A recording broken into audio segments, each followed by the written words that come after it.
ఒక కోడి రైతు ఒక గుడ్డు కాని ఆ గుడ్డు అతని ఆలోచనల్నే మార్చేసింది. చాలా ఏళ్ల క్రితం ఒక కోడి రైతు ఉండేవాడు. తన కోళ్లంటే అతనికి చాలా గర్వం.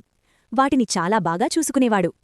ఒకరోజు నడుచుకుంటూ వెళుతుండగా రోడ్డు మధ్యలో ఒక గుడ్డు కనిపించింది. ఎవరిదో తెలియదు, కాని అతను వదిలేయలేదు. ఇది కూడా ఒక జీవం అని ఆ గుడ్డును ఇంటికి తీసుకెళ్లాడు. తన కోళ్ల మధ్యే పెట్టాడు. రోజులు గడిచాయి. ఒకరోజు ఆ గుడ్డు పగిలింది. కాని బయటకు వచ్చినది కోడి కాదు, నెమలిపిల్ల. రైతు షాకయ్యాడు. కాని ప్రేమ తగ్గలేదు. కోడిలానే పెంచాడు, నడవడం నేర్పాడు, ఆహారం పెట్టాడు.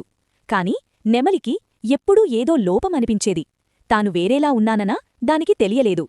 ఒకరోజు ఒక నెమలి ఆకాశంలో ఎగురుతూ కనిపించింది. అప్పుడు ఈ నెమలికి అర్థమైంది, నేను కోడి కాదు, నేను నెమలిని. ఆ రోజు అది తన రెక్కలు విప్పి ఎగిరింది. తన అసలైన శక్తిని తెలుసుకుంది. ఈ కథ యొక్క నీతి, మీరు ఎక్కడ పుట్టారో కాదు, మీరు ఎవరో తెలుసుకోవడం ముఖ్యం. కోడిలా పెంచినా నెమలి నెమలే. మీ లోపల ఉన్న శక్తిని గుర్తించండి. మీరు ఊహించిందే కన్నా మీరు ఎక్కువ. ఈ కథ మీకు నచ్చితే లైక్, షేర్, కామెంట్ చెయ్యండి.